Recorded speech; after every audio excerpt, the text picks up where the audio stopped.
ಕೇಳಲ್ಲ ಅವ್ರಿಗೆ.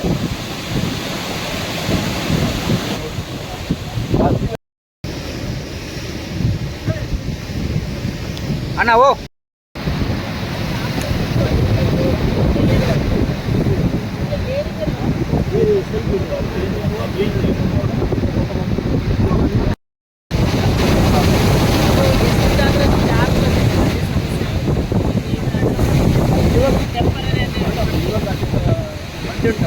ಸ್ವಲ್ಪ ಒಂದು 10-20 ರೋಡ್ ಹಾಕಿದ್ರೆ ಏನು ಪ್ರಾಬ್ಲಮ್ ಬರಲ್ಲ.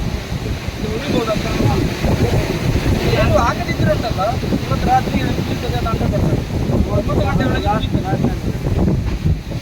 ಯಾಕಂದ್ರೆ ನದಿ ಮತ್ತು ಸಮುದ್ರದ ಬರೀ 50 ಮೀಟರ್. ಎಷ್ಟು ವರ್ಷದಿಂದ ಇಲ್ಲಿ ಇದ್ದೀರಾ ನೀವು? ಹೆಂಗೆ ಇದುವರೆಗೆ ಏನಾಗಿಲ್ಲ? ನದಿ ಪಾಲಾಗುತ್ತೆ. ವರ್ಷದಿಂದ ವರ್ಷಕ್ಕೆ ಸಮುದ್ರ ಮುಂದೆನೆ ಬರುತ್ತೆ ಮೇಡಮ್.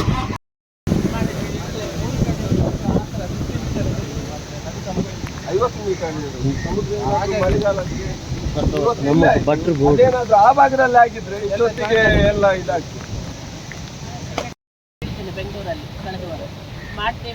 ಮೇಡಮ್. ಇನ್ನೊಂದು 150 ಮೀಟರ್ ಏನ ಪರ್ಮನೆಂಟ್ ಸೊಲ್ಯೂಷನ್ಗೆ ಪಾಸ್ ಆಗಿರೋದು ಇದೆಯಂತೆ, ಅದೊಂದು ನೆಕ್ಸ್ಟ್ ಆಗುತ್ತಾರೆ.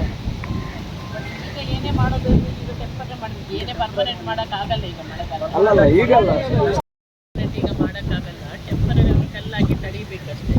ಏನೇ ಮಾಡಿದ್ರೆ ಅದು ಹಾಳಾಗಬಾರ್ದಲ್ಲ, ಮಾಡುವಾಗ ಪರ್ಮನೆಂಟ್. ಈಗ ಹಾಗಿದ್ರೆ ಟೆಂಪರರಿ ರೆಮಿಡೀಸ್ ಈಗ ಆಗ್ತದೆ ಖಂಡಿತ. ಈಗ ಮಣ್ಣು ಕಲ್ಲು ಹಾಕ್ತಾ ಇದ್ದಾರೆ, ತರಿಸ್ತಾ ಇದ್ದಾರೆ. ಟೆಂಪರರಿ ಈಗ ಹಾಕಿ ನಿಲ್ಲಿಸ್ತೇವೆ. ನೆಕ್ಸ್ಟ್ ನಿಲ್ಸೋದಂದ್ರೆ ಗೊತ್ತಿಲ್ಲ ನಮಗೆ, ಹೇಳೋಕ್ಕಾಗಲ್ಲ ಸಮುದ್ರದ ಇದು.